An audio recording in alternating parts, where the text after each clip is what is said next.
Salam sejahtera, terima kasih karena bersama dengan saya di Nazilin Unity Channel. Terbongkar, 10 ahli parlimen menyokong Anwar Ibrahim, pembangkang.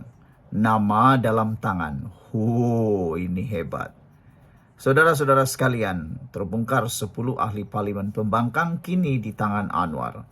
10 ahli parlimen pembangkang bocor. Jadi kunci kuasa Anwar, siapa mereka? Sokongan mengejut. Anwar kini dipegang 10 ahli parlimen pembangkang. Wow. Saudara-saudara sekalian, 10 ahli parlimen rahsia sokong Anwar identiti akan didedahkan dan berlaku game changer. 10 ahli parlimen kini bersama Anwar. Apa maksudnya? Anwar kini mempunyai 10 pembangkang setia. Bagaimana ini berlaku? Saudara-saudara sekalian, Anwar bawa balik 10 ahli pembangkang, langkah hebat dan atau licik. Kerajaan Madani diperkukuh 10 ahli parlimen pembangkang kini dalam tangan. Bom politik, 10 ahli parlimen bocor sokongan Anwar, PN kini diambang krisis. Saudara, terbongkar 10 ahli parlimen pembangkang sokong Anwar, nama dalam tangan. Terbongkar 10 ahli parlimen pembangkang dikatakan kini menyokong Anwar secara senyap. Nama mereka sudah dalam tangan. PN panik, rakyat terkejut. Tersebar laporan menyatakan konon 10 ahli parlimen dari blok pembangkang kini memberi sokongan tidak rasmi kepada Perdana Menteri Datuk Seri Anwar Ibrahim. Menurut sumber dalaman, nama-nama ini sudah dikenal pasti oleh Anwar dan sudah beberapa menyerahkan surat ikrar. Ini bukan lompat parti terbuka, tapi ikrar sokongan sulit untuk kukuhkan kerajaan perpaduan Madani. Sebelum kita teruskan ulasan ini adalah terapi imun Transovictor for Life. Ini bukan obat, tapi terapi imun yang meningkatkan daya imun badan kita sehingga 400%. Secara umumnya, ringkasnya, kita kena penyakit karena daya imun badan kita yang jadi bodoh. Daya imun badan kita yang jadi lemah. Apabila imun badan kita jadi lemah, kita mudah kena penyakit dan susah untuk sembuh daripada semua jenis penyakit. Satu-satunya cara untuk kita dapat kuat melawan penyakit dari dalam ialah melalui peningkatan daya imun badan dan kita mendidik imun badan kita menjadi bijaksana. Dengan peningkatan daya imun badan itu, kita akan sembuh daripada semua jenis penyakit. Ingat, Transovictor bukan obat, tapi terapi imun yang membantu meningkatkan imun badan kita. Sudah beribu-ribu orang yang menikmati manfaatnya. Anda bagaimana? Jangan tunggu sampai terlambat. Ambil tindakan sekarang, karena kalau sudah terlambat, baru Anda berusaha, ikhtiarnya mungkin dah tidak berguna lagi. Cepat dengan dapatkan nomor ini, ambil telepon, hubungi nomor telepon yang tertera sekarang di dalam video ini.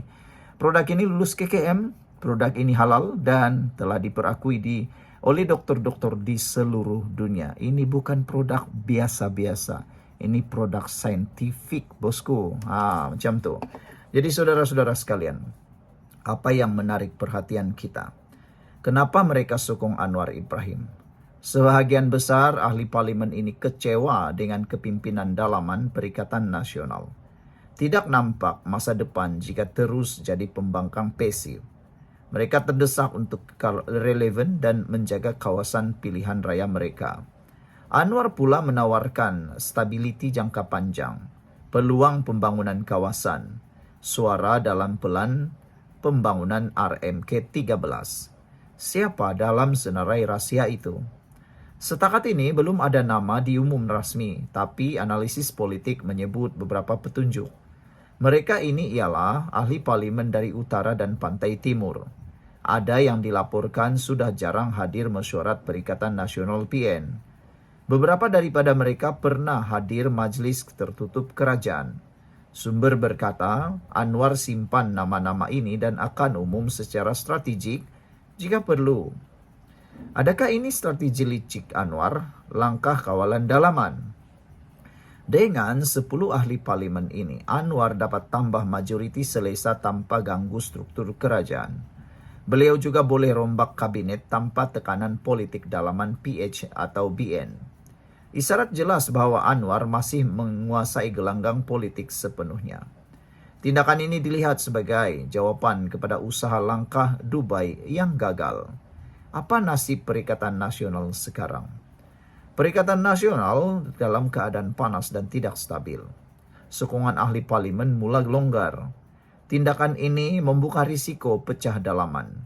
Kecaman terhadap kepimpinan Muhyiddin dan Hadi. Hilangnya kredibiliti sebagai pembangkang utama. Jika 10 ahli parlimen ini umum secara rasmi, game over lah namanya, untuk strategi PN rampas kuasa. Siapa yang Anda rasa antara 10 ahli parlimen itu?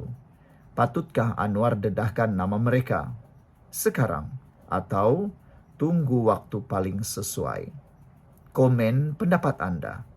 Jangan lupa tekan like, subscribe, dan kongsi video ini kalau Anda sokong kerajaan stabil dan bebas khianat. Anwar pegang 10 nama, PN gelisah, Malaysia Madani makin kuat. Tapi apa langkah seterusnya? Sekian dulu 10 ahli parlimen bersama Anwar. Game over untuk Perikatan Nasional. Apa jadi kalau 10 ahli parlimen lompat rasmi? Tinggalkan komen Anda dan kita jumpa lagi. Bye-bye. Salam sejahtera, terima kasih karena bersama dengan saya, Nazilin Unity Channel. Baru sebentar tadi, saya mendapat maklumat bocor daripada sumber yang dipercayai. Sumber itu menyatakan bahwa 10 ahli pembangkang atau ahli parlimen pembangkang. 10 ahli parlimen pembangkang sokong kerajaan Anwar. Bayangkan, ini berita yang tersebar baru tadi. Viral di media sosial. 10 orang. Kita cakap pelan-pelan. Takut nanti pembangkang dengar mereka marah. 10 ahli parlimen pembangkang dikatakan memberi ikrar sokongan kepada kerajaan Anwar untuk menjaga kestabilan negara. Ini sebabnya ada 10 ahli parlimen mahu menyokong Anwar Ibrahim. Kenapa? Mahu menjaga kestabilan negara. Ini dilihat sebagai langkah untuk mengukuhkan majoriti kerajaan perpaduan. Meskipun senarai nama rasmi masih belum diumumkan. Wah, hebat kan? Okeylah, sebelum kita teruskan ulasan ini, mohon kiranya Anda tulis nama-nama yang Anda jangkakan yang akan memberikan sokongan penuh kepada kerajaan pimpinan Anwar Ibrahim ini, 10 ahli parlimen itu. Yang menariknya, pembangkang kata Anwar hilang satu kuasa, tapi rupa-rupanya satu hilang masuk 10. Wah, itu kehebatannya. Okey. Sebelum saya teruskan ulasan ini, 10 ahli parlimen pembangkang yang menyokong Anwar Ibrahim ini, saya mau kongsikan dengan Anda semua. Ini terapi imun untuk meningkatkan daya imun badan kita. Namanya Transovector for Life. Ini bukan obat. Saya tegaskan 15 juta kali, ini bukan obat. Tapi, dia jauh lebih baik. Terapi imun Transovector for Life.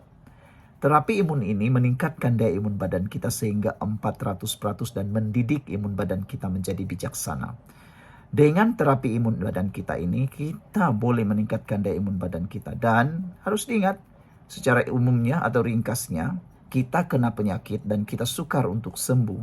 Karena imun badan kita menjadi lemah dan bodoh.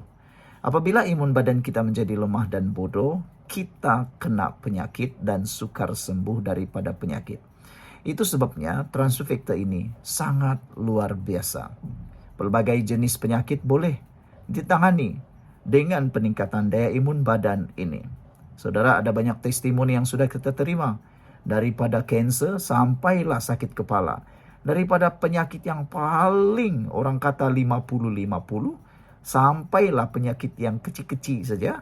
Semuanya dapat ditangani dengan Transovector for Life, peningkatan daya imun badan kita. Ingat, Transovector bukan obat, tapi meningkatkan daya imun badan. Terapi imun meningkatkan daya imun badan kita. Produk ini sah di sisi Undang-Undang Malaysia, lulus KKM, ada sijil halal, dan paling best sekali, ini diperakui oleh doktor-doktor di seluruh dunia. Saudara-saudara sekalian, kita teruskan apa impaknya kepada Anwar Ibrahim dengan ada 10 orang ahli parlimen pembangkang dikabarkan akan menyokong Anwar Ibrahim, berikrar menyokong Anwar Ibrahim. Ini impaknya. Ini inisiatif strategik. Anwar semakin mantap dari segi majoriti. Ini memberi beliau ruang untuk meneruskan dasar Malaysia Madani dan rombakan kabinet tanpa terlalu bergantung kepada Pakatan Harapan Barisan Nasional sahaja. Selain itu, ini juga akan meningkatkan kredibiliti politik dengan sokongan tambahan beliau lebih yakin untuk menghadapi isu dalaman dan luaran seperti anti rasuah dan kestabilan ekonomi. Saudara, ini juga ialah taktik diplomasi, yaitu senang alih. Anwar menggunakan strategi ini untuk menunjukkan kepimpinan inklusif, malah menarik perhatian ahli parlimen pembangkang yang kecewa dengan parti masing-masing. Sebenarnya, boleh dikatakan dalam pembangkang itu dalam diam ada sebenarnya yang kecewa dengan parti mereka sendiri. Kalaulah tiada akta anti lompat parti, percayalah, kalau ada seorang yang keluar daripada kerajaan perpaduan Madani, 10 yang masuk daripada pembangkang ke kerajaan Madani. Tapi syukurlah, kita sudah ada akta anti lompat parti. Kesan perkara ini juga terhadap Perikatan Nasional ialah, ini menjadi gugatan dalaman. Perikatan Nasional mungkin semakin terasing kerana wujud kecenderungan beberapa ahli untuk melangkah keluar atau menyokong secara senyap. Tekanan ke atas kepimpinan Perikatan Nasional. Bila ahli mula beri sokongan kepada kerajaan, pemufakatan Perikatan Nasional jadi terdedah selepas pilihan raya. Wujud risiko kehilangan kuasa dan pengaruh. Langkah pencegahan PN kini perlu memperkuat solidariti dalaman, menawarkan insentif tambahan atau memperluas naratif bahawa mereka adalah kredibel sebagai pembangkang utama. Kesimpulannya, impak utama kepada Anwar ialah majoriti bertambah dan stabil, lebih kawalan terhadap dasar dan rombakan, lebih bebas daripada tentangan politik dalaman. Impak kepada Perikatan Nasional pula, risiko gangguan dalaman dan kehilangan ahli, terpaksa kuatkan serangan kepada kerajaan, perlu strategi baru menarik sokongan umum. Secara ringkas, jika benar 10 ahli parlimen pembangkang telah memberi sokongan, ia secara langsung mengukuhkan takhta Anwar dan memberi cabaran besar kepada Perikatan Nasional PN untuk mengekalkan hegemoni mereka. Saudara, ini adalah berita yang paling panas sekali untuk Anda. Sekian untuk kali ini, kita jumpa lagi, tinggalkan komen Anda, bye-bye. Salam sejahtera, terima kasih kerana bersama dengan saya di Nazlin Unity Channel. Anwar ada senarai pengkhianat. Siapa nombor 1? Saya nak kongsikan dengan Anda semua. Siapa nombor 1 dalam senarai pengkhianat tersebut? Saudara, Anwar tidak akan lagi diam. Beliau ada senarai pengkhianat. Tapi siapa nombor 1 dalam senarai itu? Sumber dalaman bocor, rakyat terkejut. Baik, sejak 2 minggu lalu, Anwar memberi beberapa isyarat. Kata Anwar, saya tahu siapa yang khianat. Ada yang bersama kita hanya pada nama, bukan pada perjuangan. Info bocor dari pejabat Perdana Menteri memberikan senarai khas telah pun disiapkan. Kabar berita bocor ini ataupun kabar angin ini mengatakan telah ada senarai khas yang telah disiapkan dan info ini bocor. Nama nada dalam senarai itu dikumpul berdasarkan tindakan sabotaj, maklumat bocor dan gagal laksana dasar. Siapa nombor 1? Berdasarkan analisis dalaman, individu ini yang berada di ranking 1 paling atas sebagai ciri-ciri pengkhianat ialah mesti yang berpangkat menteri penuh, tapi kerja senyap, prestasi rendah. Wah, menurut sumber ini, yang menjadi pengkhianat nomor 1 ialah ciri-cirinya berpangkat menteri penuh, tapi kerja senyap, tapi prestasi rendah, tak berguna, kata mereka. Sebelum itu, ini Transofector. Bagi Anda yang mempunyai masalah kesehatan, dengarkan baik-baik. Ini bukan obat.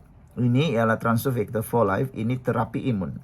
Terapi imun ini memberikan Anda kekuatan imun badan, meningkatkan daya imun badan kita sehingga 400% dan membimbing imun badan kita menjadi bijaksana. Dengan peningkatan daya imun badan kita, kita akan sembuh daripada semua penyakit. Tetapi dengan imun badan kita yang lemah dan jadi bodoh, kita juga tak dapat sembuh daripada penyakit dan kita mudah kena penyakit. Cara untuk kita mengelakkan semua itu, tingkatkan daya imun tubuh badan kita. Didik imun badan kita menjadi kuat semula. Transfer Factor for Life, terapi imun yang meningkatkan daya imun badan kita 400%. Sudah banyak orang yang menerima manfaatnya. Produk ini lulus KKM, produk ini halal, dan produk ini diperakui oleh semua dokter di seluruh dunia. Produk ini saintifik luar biasa, bukan produk biasa-biasa. Coba dulu, Anda pasti akan mengatakan, kenapalah aku tak tahu dari dulu. Sekarang Anda dah tahu, ambil telepon WhatsApp nombor yang tertera. Baiklah. Ciri-ciri yang kedua pengkhianat paling atas dalam senarai ialah mereka ini kononnya jarang bersuara dalam sidang parlimen. Tapi mereka lah jago kuat melobi dalam diam. Mereka ini juga pernah rapat dengan elit korporat era lama. Inilah ciri-ciri pengkhianat paling atas. Pernah rapat dengan elit korporat era lama. Kini cuba kontrol dasar ekonomi dari dalam. Mereka ini juga ada kubu kecil dalam kementerian. Pegawai-pegawai kanan dilantik dari kalangan geng lama. Dia bukan sekadar gagal, tapi dia ganggu perjalanan kerajaan. Adakah Anwar Ibrahim sedia gugur individu ini? Saya yakin Anwar Ibrahim akan berani. Tapi kan, kenapa masih belum digugurkan? Sebab individu ini punya pengaruh politik dalam parti sekutu. Jika digugurkan secara tergesa-gesa, boleh mencetuskan ketegangan dalaman perpaduan. Tapi Anwar tahu kalau biarkan Madani akan hancur dari dalam. Sebab itu tindakan sedang dirancang, diam-diam tapi pasti. Bilakah tindakan akan diambil? Rombakan kabinet besar dijangka akan berlaku Julai ini. Nombor 1 dalam senarai yang akan gugur ialah gugur secara senyap atau diberi alasan teknikal seperti tukar portfolio atau undur sukarela. Tapi rakyat tahu itu hanya nama lain untuk dipecat dengan cara terhormat. Rakyat mahu nama didedahkan. Sejak semalam, channel ini menerima pelbagai rayuan supaya Anwar Ibrahim mendedahkan cepat-cepat para pengkhianat durjana celaka itu. Rakyat mahu nama didedahkan di media sosial. Rakyat mendesak, dedahkan nama pengkhianat. Biar rakyat tahu siapa sabotaj Madani. Tapi Anwar sangat strategik. Beliau mahu tindakan dulu, bukan sensasi. Bila menteri itu gugur nanti, itu tandanya dialah nomor 1 dalam senarai. Menurut Anda, siapa sebenarnya nomor 1 dalam senarai pengkhianat Anwar? Menteri mana yang paling patut digugurkan sekarang? Tulis jawaban Anda di ruangan komen. Tekan like, subscribe, dan kongsikan video ini kalau Anda mahu Anwar bersihkan kabinet sekarang. Anwar ada senarai dan nomor 1 bakal tumbang. Soalannya sekarang, bila?